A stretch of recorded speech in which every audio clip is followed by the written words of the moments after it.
In Mortal Kombat's nearly 30-year history, there have been a lot of vocal opponents of the franchise's depiction of violence, and the series has generated much conversation on whether violent video games have a negative influence on society. Sometimes constructive things emerge from such conversations, like the creation of the ESRB after the congressional hearings on video games in '93 and '94, and sometimes it doesn't. Then, at other times, there are claims and charges against the MK series that are so ludicrous, so absurd, that gamers have to question whether some people are just trying to make a name for themselves. The case of disbarred lawyer/activist Jack Thompson's very short-lived crusade against Mortal Kombat is one such instance of the latter. Shang Tsung wins. Before we begin, we publish new content all week long, so be sure to subscribe and ring the bell to get notified about our latest videos. First off, we totally forgive you if you don't know who Jack Thompson is. Trust us when we say we're not alone in wishing we had never heard this guy's name before. So, for those of you not in the know, Thompson was a Florida lawyer turned activist who made a name for himself by taking a moral stance against what he considered obscene sexuality, violence, and language in popular media. From a Christian conservative mindset, he rallied against such quote-unquote social evils as shock jock radio programs and rap music. But his biggest battle by far was reserved for his personal pet peeve: violent video games. Here you're literally stomping somebody into the pavement, and you can stomp them until there's a pool of blood in the street of the person you just killed. Convinced that games like Grand Theft Auto and Manhunt were nothing more than murder simulators that taught and convinced teenagers to kill others, Jack Thompson tied such games to school shootings during the late 90s and right up through the 2000s, including the Virginia Tech shooting in 2007.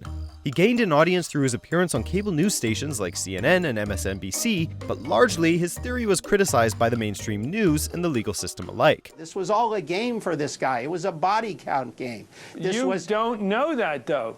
I know it from what other school shooters have done. I've represented the parents in Paducah. Right, but you are projecting other cases onto this case. You're projecting what he was doing 4 or 5 years ago onto what he was doing this weekend. Mr. Thompson was undeterred, however, and continued to link video games to outrageous cases of real-world violence with little to no evidence.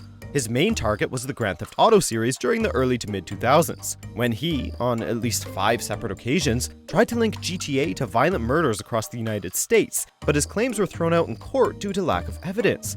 Eventually, in order to get Thompson to stop filing such outlandish claims against its games, Take-Two Interactive, parent company of Rockstar Games, had to take legal action against him, claiming he was violating their First Amendment rights. The descriptions of the game itself, in which you use slingshots to shoot people and bludgeon teachers and students with cricket bats, I mean, this is actually, you know what? Actually, Rockstar's actually come out and said that the hurting of teachers is not something that happens in the game. Unlike Thompson's accusations, however, Take-Two's case held merit, especially seeing as the Florida-based lawyer seemingly had it in for the company, trying to stop their release of Bully in 2006, along with Manhunt 2 1 year later. Why don't we just hold off until the game comes out? Because it's going to then be out. They want to keep it under wraps until it's released, and then the horse is out of the barn. But you're speaking of it as if some type of virus that will suddenly infect all of us who have lay hands on it. Fortunately for video game fans, Thompson lost every case he ever put before the courts regarding violence in gaming.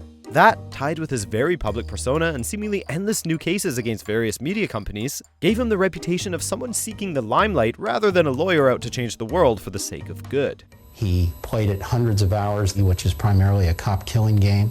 It's our theory, which we think we can prove to a jury in Alabama. There's a lot more to talk about with Jack Thompson and his vendetta against Rockstar and violent video games as a whole. That will all be covered in a video for another day, because there is a lot to discuss about his repeated lengthy legal battles. But today, however, we want to highlight one case of his that seemingly had him gunning for a fight, yet despite his aggressive legal legacy, took a peculiar turn, especially when you consider the supposedly easy target for a man like Thompson in Mortal Kombat's controversial history.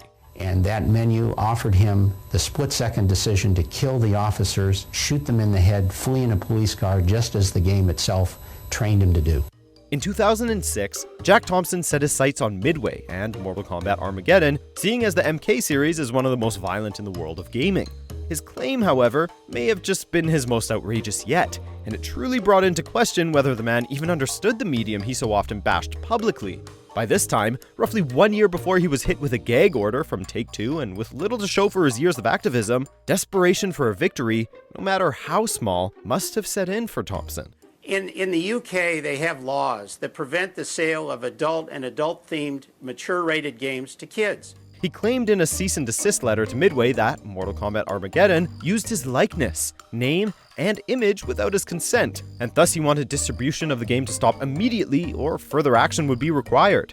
Now, clearly, if the makers behind Mortal Kombat Armageddon inserted Thompson into their game for players to use and abuse without his permission, then Jack had an open and shut case, his first clear victory in the realm of video games.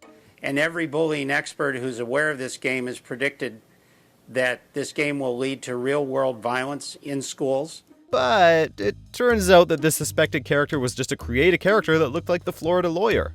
And the footage in question was from an online gaming site called Gaming Target that created a mock Thompson fighter using MK Armageddon's Create a Character tool and released the specifics online, along with a host of other unlicensed characters like Barack Obama and Hulk Hogan. So the common denominator... We'll find out. I'm not against any theories until they're proven or disproven. Let's see if this bears to be true here. Midway's top brass, probably wondering what took Thompson so long to get around to them, obviously never responded to this absurd cease and desist letter because they knew he wasn't in the game. I mean, it was so outrageous they didn't even comment on the issue publicly. Well, surprise, surprise, nothing came from this issue legally either, as Jack went silent.